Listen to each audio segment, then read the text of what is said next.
আসসালামু আলাইকুম রহমতুল্লাহি ওয়া বারাকাতুহু। বুড়িমা রান্নাঘর থেকে। তো আজকে রান্না করব কালীবাউশ মাছের ঝোল সবজি দিয়ে। তো সবজির ভিতরে লাগছে আমার সিম, আলু, টমেটো, ধনেপাতা। তো এই যে সব কিছু উপকরণ তৈরি করে চলে আসলাম রান্না করতে। তো কড়াই বসিয়ে দিয়েছি চুলায়, আর এখানে কালীবাউশ মাছে আমি লবণ হলুদ মেখে নিচ্ছি সুন্দর মতো, আর একটু ভেজে নিব এই মাছগুলো সুন্দর মতো। তো আমার কড়াইটা গরম হয়ে গেছে, দেখে আমার হলুদ মাখানো হয়ে গেছে মাছে। আমি কড়াইতে পরিমাণ মতো তেল দিয়ে দিচ্ছি। আমার কড়াইয়ের তেলটা গরম হয়ে গেছে, আমি মাছগুলো এখন এক এক করে ভেজে নেব। খুব সাবধানে গরম তেলে মাছ ভাজতে হবে যাতে হাতে এসে না লাগে।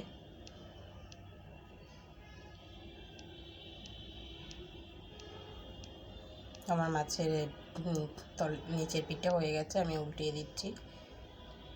খুব সাবধানে করতেছি যাতে ভেঙে না যায়।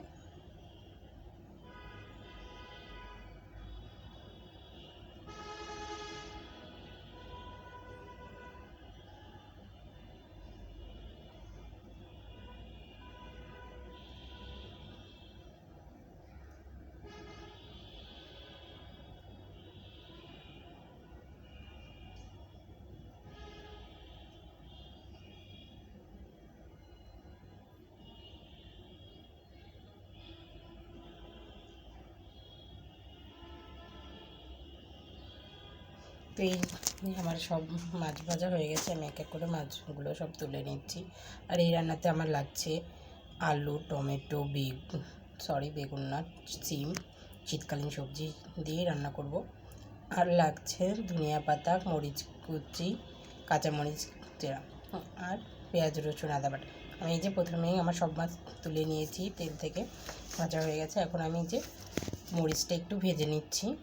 তো এখানে আমি যে আদা রসুন বাটা দিয়ে দিচ্ছি, পেঁয়াজ বাটা 2 চামচ, আদা বাটা 1 চামচ, রসুন বাটা 1 চামচের একটু বেশি দিয়েছি।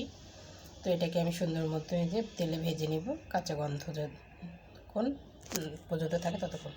তো আর ভাজাটা যাতে তাড়াতাড়ি হয়, গন্ধটা যাতে তাড়াতাড়ি চলবে, এই জন্য আমি স্বাদ মতো লবণ ইউজ করে নিলাম। তো এখন এই লবণটা মিক্সড করে আমি এইভাবে নেড়ে নেড়ে ভেজে নিব যাতে পুড়ে না যায়, লেগে না যায়। এই যে আমার মশলাটা ভাজা হয়ে গেছে, এখন আমি যে ফাঁকি মশলা হিসেবে ইউজ করছি 1 চামচ মরিচের গুঁড়া, 1/2 চামচ হলুদের গুঁড়া, 1 চামচ জিরা গুঁড়া, 1 চামচ ধনিয়া গুঁড়া ও মাছের মশলা 1 চামচ। তো এই যে আমি সুন্দর মতো মশলার সাথে এই ফাঁকি মশলাটা একটু ভেজে নিচ্ছি। এখন আমি একটু পানি দিয়ে দিব ভালো মতো কষানোর জন্য। এই যে পানি দিয়ে দিয়েছি, ভালো মতো কষানো যাবে। মশলাটা পানির সাথে মিক্সড করে আমি ঢাকনা দিয়ে কষিয়ে নেব।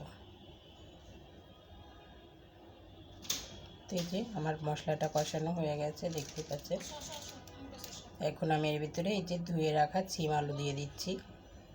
এটাকে নেড়ে চেড়ে কষিয়ে নেব ভালো মতো, খেতে খুবই মজা লাগবে।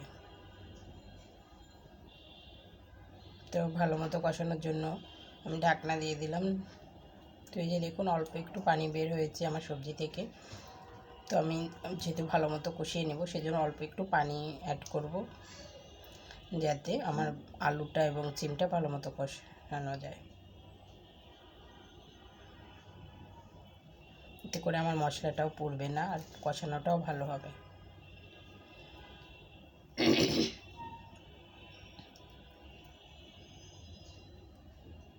আমি ঢাকনা দিয়ে ঢেকে দিচ্ছি, কারণ মশলার সাথে পানি মিক্স করে দিচ্ছি। এই দেখুন কষিয়ে নিচ্ছি, কি সুন্দর একটা কালার এসেছে।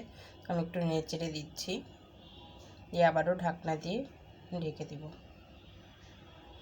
তো এই যে আমার কষানো হয়ে গেছে, এই পর্যায়ে আমি অ্যাড করে দিলাম 2টা টমেটো। এই টমেটো দিলে তরকারির টেস্টটা আরও বেশি ভালো আসে, দেখতেও সুন্দর লাগে। তো আমি এই যে টমেটোটা দিয়ে কিছুক্ষণ নেড়ে নিব, মিনিট 2-এর মতো নেড়ে নিয়েছি। এখন আমি ঝোলের পানিটা দিয়ে দেবো, যেহেতু ঝোল করবো সেজন্য যে আমি পানিটা দিয়ে দিয়েছি।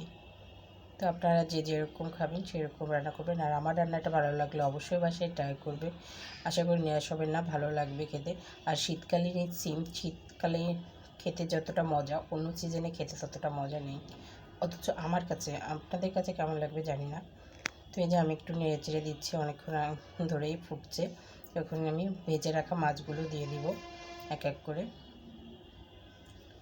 তো বুড়িমা রান্নাঘর ইউটিউব চ্যানেলটা যারা সাবস্ক্রাইব করেনি তো জলদি জলদি সাবস্ক্রাইব করে নিন, এবং আমার রান্না দেখে ভালো লাগলে অবশ্যই বাসায় রান্না করে খেয়ে দেখবেন, নিরাশ হবেন না, ভালো লাগবে, খেয়ে খুবই মজা করে তৃপ্তি সহকারে ভাত খেতে পারবেন। আমি কিছুটা ধনিয়া পাতা চিটিয়ে দিয়ে দিলাম, এখন একটু নেড়ে চেড়ে দিচ্ছি, দিয়ে ঢাকনা দিয়ে রান্না করব। মিনিট 2 মতো রান্না ফুটিয়ে নেব।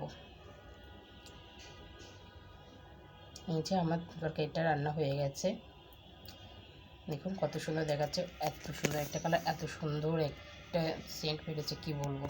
তো তৈরি হয়ে গেল আমার কালীবাউস মাছের ঝোল। এই যে দেখুন কত সুন্দর দেখাচ্ছে, এত সুন্দর একটা খাবার হলে আর কি কিছু লাগে। তো পুরো ভিডিওটা ধৈর্য সহকারে দেখতে থাকুন না টেনে, আর বেশি বেশি করে লাইক কমেন্ট শেয়ার বেশি বেশি করুন। আমার চ্যানেলটাকে সাবস্ক্রাইব করতে ভুলবেন না। আজকের মতো পর্যন্ত, আল্লাহ হাফেজ।